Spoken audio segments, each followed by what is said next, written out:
तो hello friends, welcome to Ayush Shah YouTube channel. तो आप जानते हो कि हम लोग ने सेकंड चैप्टर स्टार्ट कर दिया है। तो इस वीडियो में आप देखने वाले कोऑर्डिनेटिंग क्या। अब जैसा कि मैं हर वीडियो में थोड़ा सा रिकैप देता हूँ, पहले कौन से पॉइंट में क्या क्या हुआ था, तो वो हम लोग देख रहे थे पहले। तो सबसे पहला पॉइंट आता है प्लानिंग के अंदर हम लोग प्लान करते हैं कि फ्यूचर में क्या करना है, कब करना है, कैसे करना है। और ऑर्गेनाइजिंग के अंदर जो भी रिसोर्सेज चाहिए हम लोग को वो एक साथ लाते हैं। और फिर स्टाफिंग के अंदर क्या करते हैं, स्टाफ को बुलाते हैं। ऑर्गेनाइजेशन के अंदर ऑर्गेनाइजिंग के अंदर जो भी रिसोर्सेज चाहिए, मनी मटेरियल, वो लाते हैं। और स्टाफिंग के अंदर स्टाफ को लाते हैं, फिर एम्प्लॉयज़ को लाते हैं कंपनी में। और फिर डायरेक्टिंग में हम लोग एम्प्लॉयज़ को गाइड करते हैं कि कैसे करना है, मोटिवेट करते हैं कि काम कैसे करना है। उनको मोटिवेट करें तो क्या उन लोग का काम जो उन लोग का बेस्ट दे सके। और फिर कोऑर्डिनेटिंग क्या कहते हैं, जो भी हम लोग ने फंक्शंस पढ़े उसके बीच में अच्छा बैलेंस रहना चाहिए, कोऑर्डिनेशन रहना चाहिए। कोऑर्डिनेशन का मतलब आपको मालूम ही रहेगा कि कोऑर्डिनेट करके रखना, सबको अच्छे से रखना। तो अभी हम लोग मीनिंग देख रहे थे। मीनिंग क्या कहते हैं, the function of synchronising the activities of different department.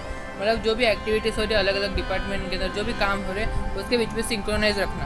अभी जैसे coordination of different functions of management, जैसे कि हम लोग ने फंक्शंस ऑफ मैनेजमेंट पढ़े जैसे कि प्लानिंग, ऑर्गेनाइजिंग, इसके बीच में अच्छा कोऑर्डिनेशन रखना। अभी जैसे कि हम लोग ने प्लानिंग किया तो उसके बाद ऑर्गेनाइजिंग करना ही करना है, फिर स्टाफिंग करना ही करना है, फिर डायरेक्टिंग करना ही करना है। वैसे करते रहना, मतलब काम चलते रहे। तो इसका फ़ायदा अल्टीमेटली हम लोग को सब काम अच्छे से हो गया। जो भी फंक्शंस है, प्लानिंग है तो प्लानिंग अच्छे से हो गया, फिर ऑर्गेनाइजिंग अच्छे से हो गया, सब अच्छे से होगा। और फिर हम लोग का जो भी अचीव करने का गोल वो एकदम अच्छे से अचीव होगा। तो अभी हम लोग डेफिनेशन देख लेते हैं। तो मैं आपको बोलूँगा कि हेनरी फ्योल्स का याद करो, क्योंकि वो ईजी है इसके लिए। तो हेनरी फ्योल्स क्या कहते हैं, to coordinate is to harmonise all the activities of a concern to facilitate it working and its success.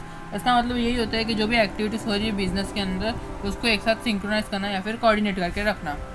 तो अभी हम लोग इंपॉर्टेंस ऑफ कोऑर्डिनेटिंग देख लेते हैं। तो इसमें सबसे पहला पॉइंट है encourage team spirit. Team spirit आपका मतलब मालूम रहेगा कि जो भी काम हो रहा है वो टीम में करना, सिंपल होता है। तो टीम में करने के लिए कोऑर्डिनेशन होना ज़रूरी है। अगर कोऑर्डिनेशन नहीं रहेगा तो फिर एम्प्लॉयज़ जो है उसके बीच में कॉन्फ्लिक्ट हो सकता है या फिर भेदभाव हो सकता है।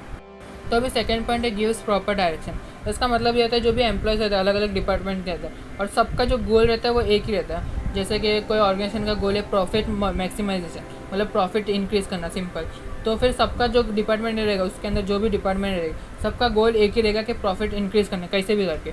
तो जो भी काम हो रहा है वो हमेशा सिस्टमेटिक वे में होता है। जैसे सबसे पहले प्रोडक्शन होगा फिर सेल्स होगा। ऐसा नहीं होगा कि पहले सेल्स हो जाएगा फिर प्रोडक्शन होगा, ऐसा नहीं होता है। हमेशा ऐसा ही होता है कि पहले प्रोडक्शन होता है और फिर सेल्स होता है। तो जो काम है वो हमेशा सिस्टमेटिक वे में हो रहा है। और जो भी क्या बोलते हैं डिपार्टमेंट है उसके अंदर जो भी एम्प्लॉयज़ है तो उनको मालूम रहता है कि उसका काम क्या है, तो उसके हिसाब से उसको डायरेक्शन मिलनी चाहिए। अभी जैसे कि मेरे को अकाउंटिंग का काम मिल रहा है तो अकाउंटिंग में मेरे को क्या करना है, कैसे करना है, हम लोग मेरे को डायरेक्शन मिलनी चाहिए। तो यही वही बोलता है कि कोऑर्डिनेशन हम लोग को डायरेक्शन देता है कि किस तरीके से काम करना है। तो अभी अगला पॉइंट है फैसिलिटेट्स मोटिवेशन। इसका मतलब ये होता है कि कोऑर्डिनेशन जो रहता है ना वो हमेशा एम्प्लॉयज़ को मोटिवेट करता है कि उसका काम जो है वो अच्छे से कर सके और वो इनिशिएटिव ले सके। तो इसका फ़ायदा क्या होगा कि हम लोग का जो ऑर्गेनाइजेशन है उसका ग्रोथ होगा, एकदम अच्छे से ग्रोथ होगा। और जो एम्प्लॉयज़ है उसका एकदम तरक्की होएगी, उसकी एफिशिएंसी लेवल बढ़ जाएगी।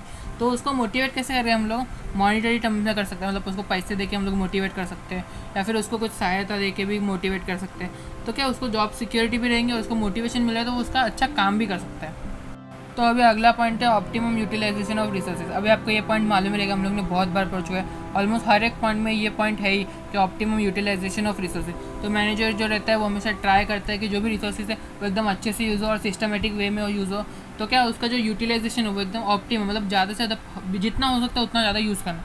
अभी जैसे एग्जांपल मैं दूँ तो हम लोग टूथपेस्ट देखा रहेगा, अगर जब तक वो ख़त्म नहीं होती टूथपेस्ट रहती है वो ख़त्म नहीं होती, हम लोग जब तक निकालते रहते हैं और काट के भी निकालते हैं, तो कौन मतलब उसका बेस्ट पॉसिबल यूज़ करते हैं। तो उसका फ़ायदा क्या होगा, जो वेस्टेज होगा वो प्रोडक्ट का वेस्टेज, जो भी मशीन का या मटेरियल का वेस्टेज नहीं होगा और जो भी रिसोर्सेज बन रहे हैं वो एकदम अच्छे से बनेंगे।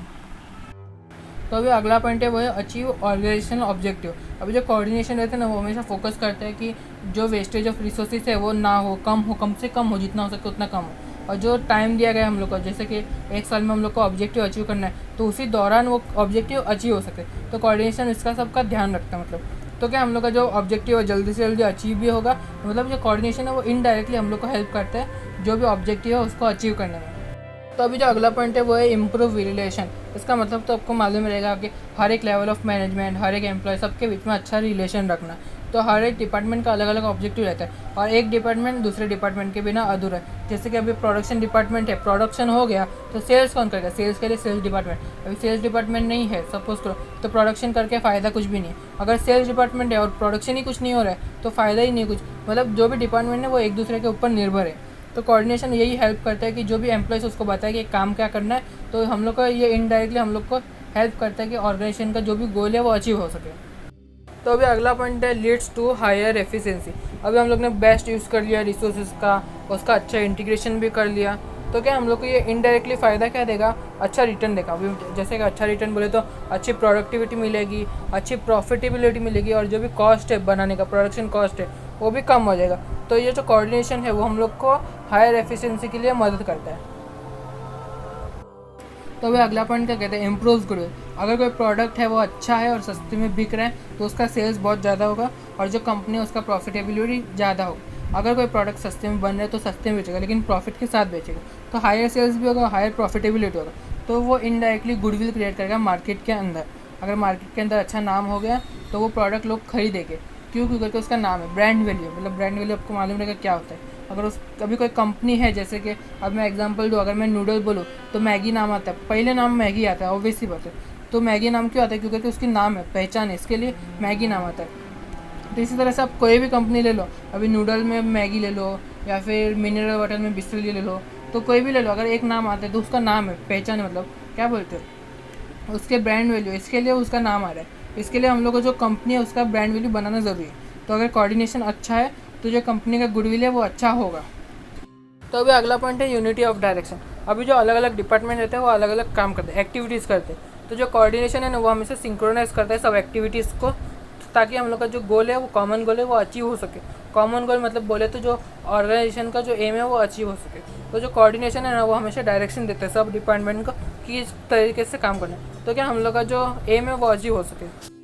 तो अभी लास्ट पॉइंट है स्पेशलाइजेशन। तो अभी जो अलग अलग डिपार्टमेंट रहते हैं उसके अंदर एक हेड रहता है जो स्पेशलाइज रहता है उस डिपार्टमेंट से रिलेटेड। अभी जैसे ये सेल्स डिपार्टमेंट है, उसके अंदर एक हेड होगा जो सेल्स से रिलेटेड एक्सपर्ट रहेगा, उसको सब कुछ मालूम रहेगा, तो उसके पास एक नॉलेज है, अलग नॉलेज है। तो ये जो नॉलेज है वो हेल्प करता है डिसीजन मेकिंग में, मैनेजरियल डिसीजन। उसके अंदर मैनेज कैसे करना है, क्या करना है कि हम लोग का सेल्स बढ़ जाए या फिर प्रोडक्टिविटी बढ़ जाए, तो क्या करना है, ऐसे सब उसको मालूम है, उसको एक्सपर्ट है, उसके लिए वो एक्सपर्ट है। तो ये क्या इनडायरेक्टली हम लोग को हेल्प करेगा मार्केट में अपनी पहचान बढ़ाने में, गुडविल बढ़ाने में, या फिर ग्रोथ करने में मदद करेगा मार्केट के अंदर। तो अभी कोई प्रोडक्ट है वो उसको सेल्स बढ़ाना है, तो जो सेल्स मैनेजर है या फिर जो भी एक्सपर्ट है उसके अंदर उसको सब मालूम है कि कैसे सेल्स बढ़ाना है। वो सेल्स बढ़ जाएगी तो ऑटोमेटिकली अपनी गुडविल बढ़ जाएगी, तो क्या हम लोग का गुडविल भी बढ़ जाएगी और हम लोग का जो ग्रोथ है वो भी होगा। इनडायरेक्टली बोले तो स्पेशलाइजेशन से हम लोग का जो ग्रोथ है वो बढ़ जाएगा और जो हम लोग का ऑब्जेक्टिव है वो भी अचीव हो जाएगा। तो thanks for watching this video. अगर कुछ सवाल है तो नीचे कमेंट कीजिए और मुझे इंस्टाग्राम पे भी फॉलो कर लेना।